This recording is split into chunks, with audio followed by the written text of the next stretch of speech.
Break के बाद एक बार फिर से स्वागत है आप सभी का। भगवान राम की प्राण प्रतिष्ठा को लेकर छत्तीसगढ़ में उत्सव और उल्लास का माहौल है। छत्तीसगढ़ भगवान राम का ननिहाल तो है ही, साथ ही राम के जन्म का एक माध्यम भी है। छत्तीसगढ़ से जुड़ा है ये एक वाकया और शायद इसी वजह से यहाँ के लोगों को भगवान राम से गहरी आस्था है। ये रिपोर्ट देखिए।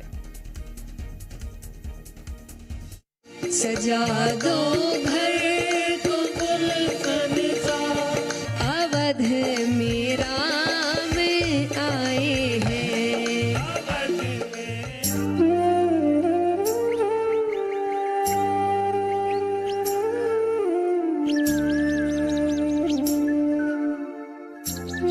अयोध्या के भव्य राम मंदिर में रामलला की प्राण प्रतिष्ठा होने जा रही है। ननिहाल यानी छत्तीसगढ़ में उत्सव का माहौल है। पूरा देश राममय हो गया। ऐसा ही उमंग धमतरी में भी है, क्योंकि भगवान राम ने वनवास काल के दौरान कुछ वक्त यहाँ भी बिताया। ऐसा कहा जाता है कि धमतरी जिले में भगवान श्री राम का आगमन 14 वर्षों के वनवास काल में लोमस ऋषि आश्रम नयापारा राजिम से होते हुए नवागढ़, बुडेनी, भेंडरी, करेली बड़ी, भोथा, मधुबन धाम क्षेत्र से हुआ है। यहाँ से मगरलोड ब्लॉक के विभिन्न गांवों से होकर वे सिहावा आए और यहाँ से हावा पर्वत में श्रृंगी ऋषि के आश्रम में उनका आगमन हुआ था। तब प्रभु श्री राम ने मुकुंद चंद ऋषि, अगस्त्य ऋषि, अंगीरा, श्रृंगी ऋषि, कंकर ऋषि, शरभंग ऋषि और गौतम आदि ऋषियों के आश्रम में जाकर सभी ऋषियों मुनियों से भेंट कर आशीर्वाद लिया था।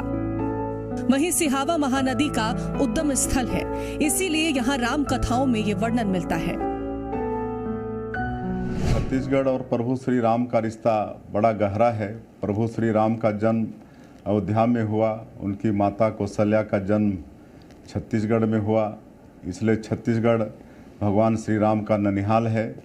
छत्तीसगढ़ के लोग प्रभु श्री राम को अपना भांजा मानते हैं, इसलिए छत्तीसगढ़ में भांजे के पांव छूने की परंपरा है। हर मामा अपने भांजे को राम तुल्य मानता है।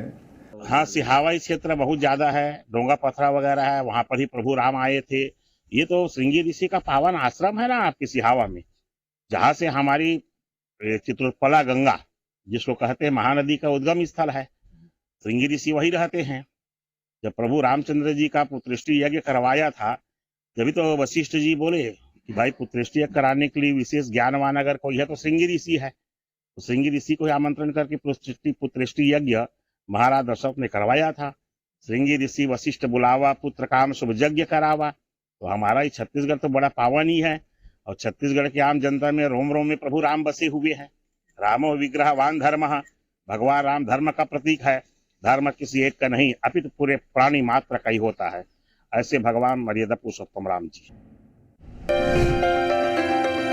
यानी भांचा राम के जन्म का एक माध्यम छत्तीसगढ़ से भी जुड़ा हुआ है, क्योंकि यहीं से श्रृंगी ऋषि अयोध्या गए और पुत्रेष्टि यज्ञ करवाया, फिर रामलला का जन्म हुआ और आज अयोध्या में रामलला के भव्य मंदिर में प्राण प्रतिष्ठा की शुभ घड़ी आ गई है, जिसे लेकर छत्तीसगढ़ के लोग भी काफी उत्साहित हैं। धमतरी पूरा राममय हो गया है। आने वाले 22 तारीख को एक दिवाली के रूप में राम भगवान की स्थापना को लेकर खुशियां मनाई जाएंगी। मैं आप सबके माध्यम से क्षेत्रवासियों को बधाई और शुभकामनाएं देता हूं और आप सबको स्वयं के साथ 22 तारीख में किसी न किसी रूप में अपनी सहभागिता प्रदान करने का आह्वान करता हूं, क्योंकि छत्तीसगढ़ एक ऐसी धरती है जो वास्तव में राम राज्य की परिकल्पना को सिद्ध करती है। प्रभु श्री राम कड़कड़ में है और छत्तीसगढ़ से तो उनका पुराना नाता है। यहाँ लोगों के जीवन में रामचरितार्थ होते हैं। राम में गहरी आस्था यहाँ के लोगों की है, इसीलिए अयोध्या में बन रहे मंदिर को लेकर छत्तीसगढ़ के राम भक्त बेहद खुश हैं और अयोध्या जाने को आतुर भी। बहुत ही खुशी की बात है कि भगवान राम हमारे छत्तीसगढ़ के भांजे हैं और अयोध्या में भव्य श्री राम जी का मंदिर बन रहा है। हमारे सनातन धर्म के लिए बहुत बड़ी बात है। विश्व खुश है और हम पूरे परिवार सहित भगवान राम के दर्शन करने अयोध्या जाएंगे। तो यहाँ के कण कण में राम है और यहाँ का वातावरण पूरा राममय इसलिए है क्योंकि यहाँ के कण कण में बसे हुए हैं भगवान राम, और बहुत बड़ी संख्या में यहाँ से लोग जब भगवान रामलला वहां विराजित होंगे अयोध्या में, तब यहाँ से बहुत बड़ी संख्या में लोग जाने वाले हैं।